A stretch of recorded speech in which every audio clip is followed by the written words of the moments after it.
Es el último día del mes de julio y si no te has ido ya de vacaciones, puede que incluso me estés escuchando desde la playa, pues seguro que no te queda mucho, ¿no? Este verano vivimos una situación muy curiosa. Es el más caro de la historia, no es en ningún caso una exageración, y la ocupación turística va camino del récord. Interesante, ¿no? Nos vamos de vacaciones pese a todo. Con lo cual, la primera conclusión que saco de esto es que las ganas de viajar se imponen, por ejemplo, a la inflación. Soy Javier Atard y hoy es lunes, es 31 de julio. El Mundo al Día, un podcast del Mundo.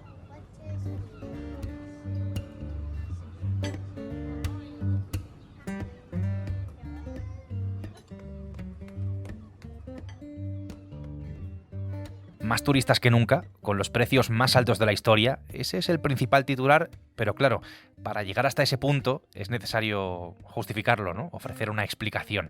Para eso está aquí mi compañera de la sección de Economía, Alejandra Olcese. Alejandra, bienvenida, ¿qué tal? Hola Javi, ¿bien y tú? Pues bastante bien, luego te cuento y os cuento a todos por qué exactamente, pero déjame que te pregunte por qué podemos decir que son estas las vacaciones más caras de la historia.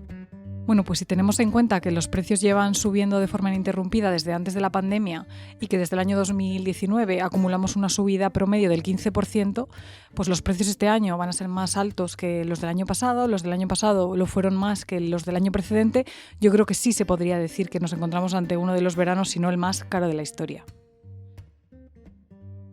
¿Y esto que estás contando, dónde lo vemos? ¿Dónde se ve exactamente? Con un ejemplo, si un paquete vacacional el año pasado podía costar 1.000 euros por persona, pues ahora estaremos hablando de 200 euros más. Y para una familia de 4 miembros, pues al final el gasto se incrementa en 800 euros, que no es nada despreciable. Incluso para aquellos que este año viajen por su cuenta, pues también van a encontrar precios más caros. El alojamiento es más caro, ha subido en torno a un 8% el precio de los hoteles y un 6% de los campings para los que prefieran esa modalidad. E incluso salir a cenar y a comer vale un 6% más este año, con lo cual todo lo que va aparejado a las vacaciones ha subido. Incluso el transporte, porque es cierto que en junio vimos cómo los combustibles tenían una subida de precios inferior a la del año pasado, pero el dato adelantado de julio ya nos apunta a que los carburantes están subiendo a más ritmo que el año pasado, con lo cual, en general, todo nos va a poner las vacaciones más caras.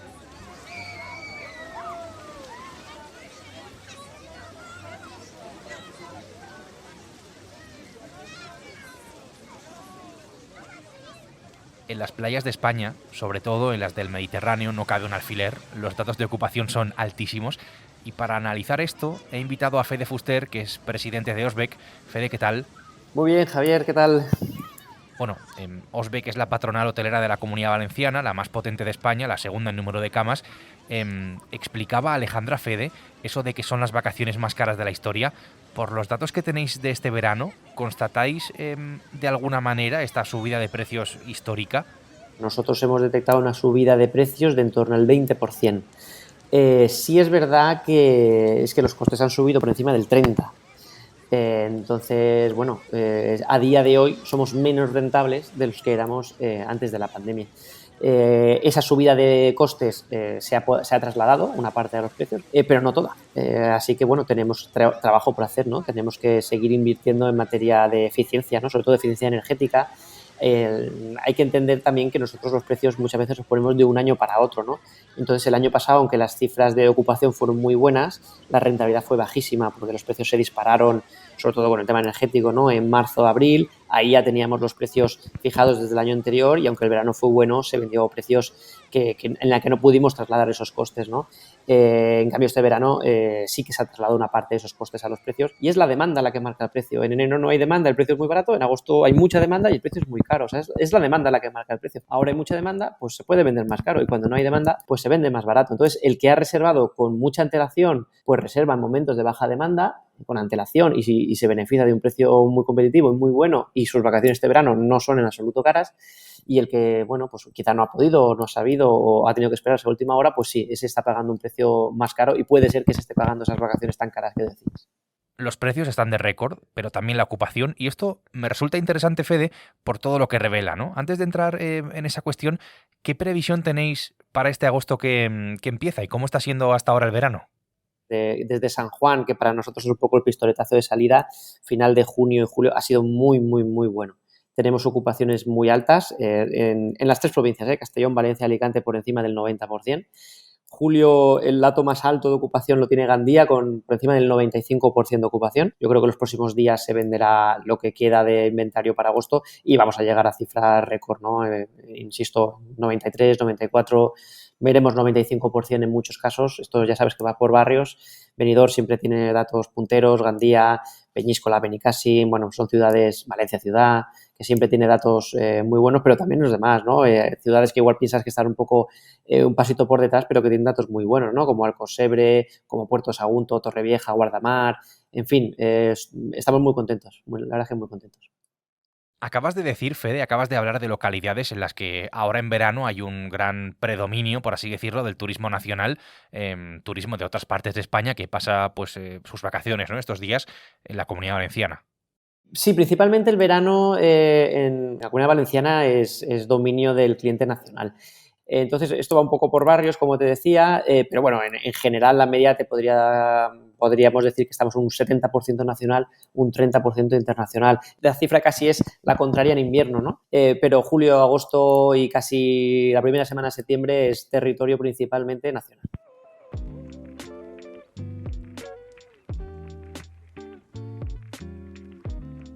Alejandra, vacaciones de precios por las nubes, pero con una ocupación de récord.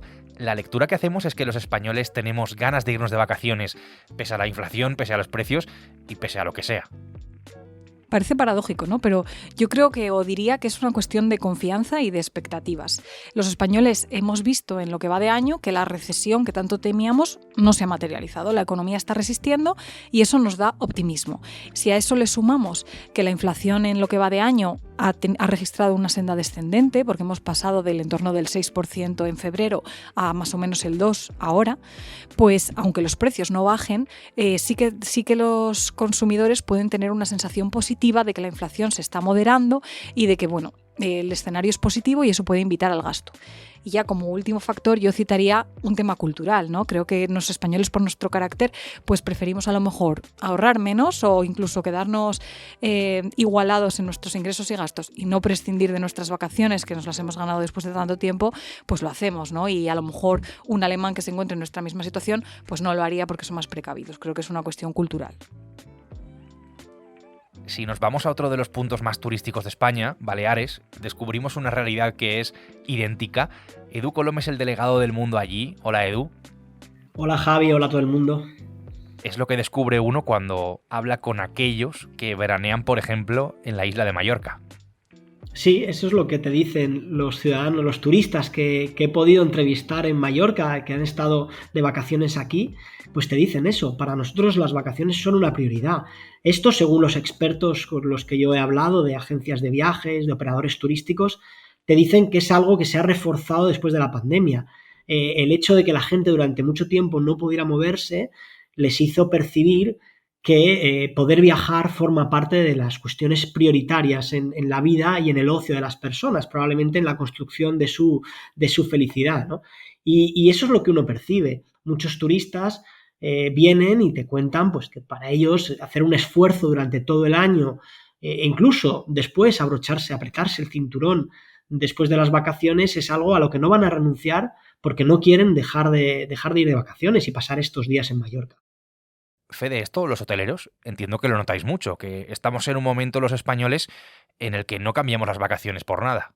Sin ninguna duda, además sacrificamos lo que haya que sacrificar. Si tenemos que dejar de comer ternera y comer pollo, o si, mira, estiramos un poco más el armario y no cambiamos de ropa, o el coche ya lo cambiaremos el año que viene, o hacemos el sacrificio que haga falta, pero las vacaciones no la perdonamos. Eso es algo que ya veníamos, ¿no?, de años atrás priorizando mucho el tema de viajes y tal, pero la pandemia lo ha cambiado de una manera muy contundente y sobre todo las nuevas generaciones, ¿eh? Las nuevas generaciones. Yo recuerdo cuando cumplí 18 años, lo primero que quería era comprarme un coche. Y ahora los chavales de 18, con eso de comprarse un coche, vamos, es que ni lo piensan. En cambio, el viajar, el sociabilizar, el comer fuera, en el vivir esa experiencia, eso está muy, muy, muy arriba en la prioridad de gasto. Y eso supone una oportunidad, ¿no? Y un cambio en esa mentalidad, ¿no? Esta es la realidad del verano. Podemos decir tres claves. Es el más caro de la historia, pese a ello hay una ocupación de récord, con lo cual nos confirma que no perdonamos en absoluto las vacaciones. En todo esto del turismo se escucha en los últimos años cierta criminalización, ¿no? Se habla de masificación, se critica además desde la política, desde cierta política, por otra parte, pero claro, el turismo es uno de nuestros motores económicos. Alejandra, ¿cuánto representa en nuestro PIB el turismo? Los últimos datos que tenemos disponibles son los del año 2022 y ahí vemos que el turismo supone un 12,2% del PIB, que es un peso bastante elevado, sobre todo en comparación con otros países de nuestro entorno. Se ha recuperado con fuerza porque en el año 2020 el turismo se hundió hasta suponer solamente un 5,8% del PIB, pero todavía no estamos en los niveles de 2019, o al menos con los datos del año pasado, ya que antes de la pandemia suponía un 12,6%. Lo que vemos en España es que no solo el PIB tiene un peso muy fuerte respecto al total de la economía, sino que además ahora mismo es lo que está tirando con más fuerza del crecimiento económico y del crecimiento del empleo. Lo hemos visto, por ejemplo, en el segundo trimestre, en el que prácticamente la totalidad del empleo creado era en el sector servicios. No todo el sector servicios está vinculado al sector turístico, pero una parte importante sí. Y lo vemos también en el crecimiento del PIB, que en el segundo trimestre ha crecido un 0,4%. No es un crecimiento muy fuerte, pero es algo positivo en un entorno en el que estamos seguir creciendo durante toda la primera mitad del año.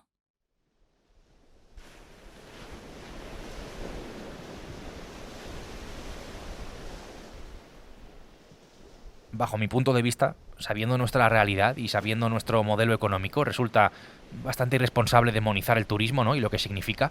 Y eso creo que admite, por otra parte, poca discusión.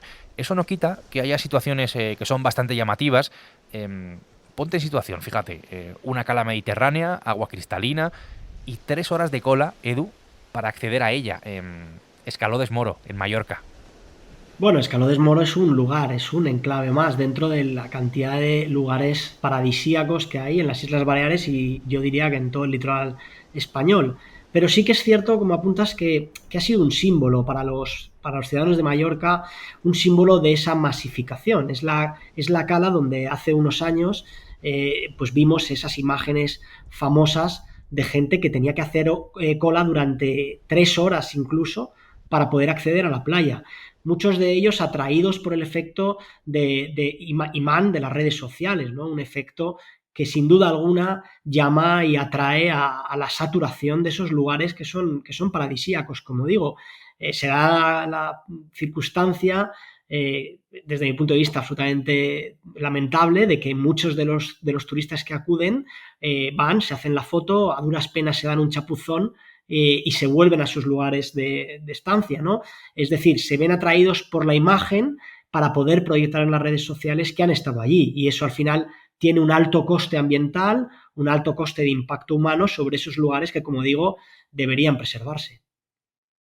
Hablando de la masificación, Edu, estuvimos juntos hace cosa de 2 meses, ¿recuerdas? Grabando para las elecciones autonómicas y municipales, y me llamó mucho la atención todo lo que mueven los cruceros en Palma y los ríos de turistas que hay por el centro de la ciudad.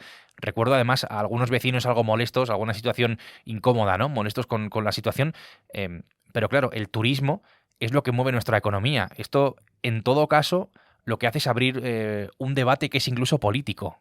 Todos los grupos políticos de Baleares, o sobre todo los principales, coinciden en que el turismo es algo que hay que preservar, que hay que cuidar y que hay que fomentar. Las Islas Baleares y como gran parte de España han vivido bien del turismo durante décadas, es la industria principal y todos coinciden en que hay que cuidarla, pero es que precisamente se está imponiendo ahora la idea y está permeando en todas las sensibilidades políticas la idea de que para poder seguir viviendo de esa industria, poder seguir teniendo esa industria floreciente, es necesario regular, es necesario que el turista que venga no se vuelva a su casa con una sensación de incomodidad. Y esa es la sensación de saturación de la que ya hablan todos los grupos políticos en Baleares, incluso los grupos de derechas. Lo que diferencia a la derecha y a la izquierda actualmente es que la izquierda apuesta abiertamente por un decrecimiento del modelo y lo dice, mientras que la derecha no, la derecha por lo que apuesta es por un modelo de cambio sustancial, un modelo de regulación, pero de regulación en el sentido de la calidad, que la calidad eclipse a la cantidad, o al menos se imponga a la cantidad. Por tanto, respondiendo a tu pregunta, sí, es cierto que esa sensación de saturación que existe para muchos ciudadanos de Baleares ya ha permeado en todo el espectro político y es algo que forma parte del debate. Falta por ver cómo se consigue caminar hacia un modelo donde los turistas estén cómodos y los ciudadanos de las islas también, y además sea rentable económicamente para todos los actores implicados.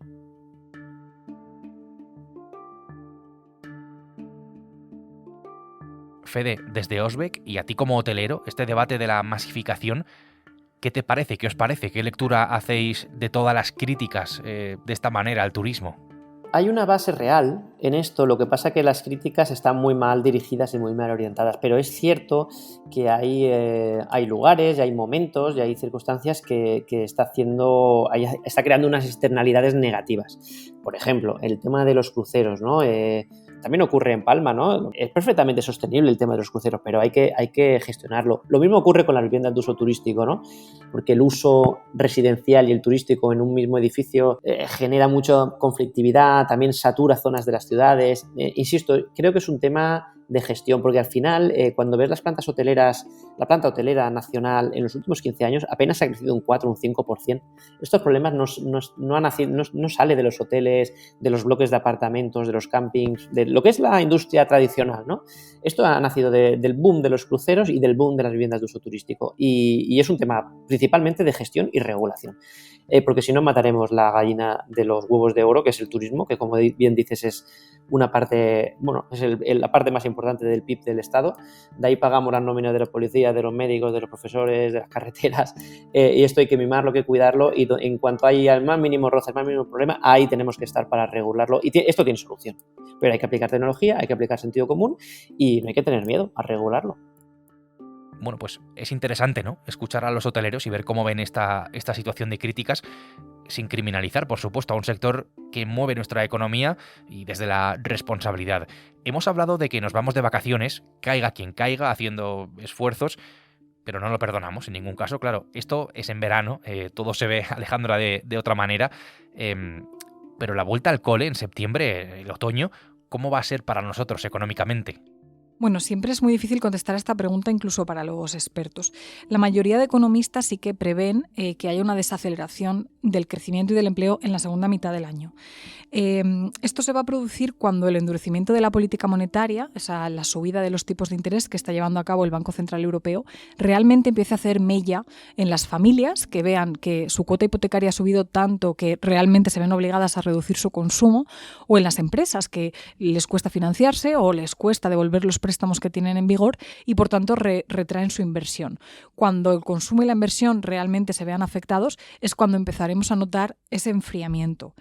Y es que precisamente el Banco Central Europeo es eso lo que busca meter a la economía en una situación de enfriamiento, de recesión, para conseguir que la inflación baje. Y eso es algo que tarde o temprano va a suceder porque la economía es cíclica y porque aunque hace falta un tiempo desde que se toma una medida hasta que se genera el efecto deseado, eso al final siempre acaba sucediendo. Bueno, pues esto es lo que le espera a nuestra economía para el final de año, y esta es sobre todo la realidad de las vacaciones más caras de la historia. Alejandra, gracias. Gracias a vosotros. Edu Mallorca, gracias.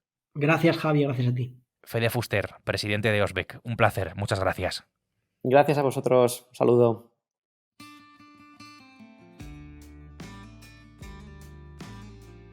Mis compañeros Alejandro Alcese y Edu Colom han hecho posible este episodio del Mundo al Día, en cuya producción ha estado Aurora Molina. Hoy, justo hoy, con este tema, con este asunto, me despido por unos días porque, sí, me voy de vacaciones. Ha sido un año desde luego intenso, donde hemos analizado de todo, donde hemos hablado prácticamente de todo, lo que estaba ocurriendo en España y en el mundo. Te lo hemos contado de la mejor manera que sabemos, sobre todo analizando el contexto y por qué pasan las cosas. Ha sido un año en el que hemos recibido el premio Ondas al podcast Revelación, un año en el que estamos entre los 50 mejores podcasts de España, en el que hemos superado los 8 millones de reproducciones y seguimos creciendo cada día. Así que a partir de mañana, Aurora Molina se queda a los mandos. Vas a poder escucharla junto a los compañeros de la redacción del Mundo todos los días, porque efectivamente, como decía yo, me voy de vacaciones, pero el Mundo al Día sigue todo el verano. Siempre en elmundo.es y en las principales plataformas de audio, donde, como siempre te digo y hoy te recuerdo, tienes la opción de suscribirte. Mañana será martes y ya estará por aquí Aurora. Por mi parte, simplemente gracias por estar al otro lado todo este curso. Nos escuchamos en septiembre. Saludos de Javier Atar. Has escuchado El Mundo al Día, un podcast del Mundo.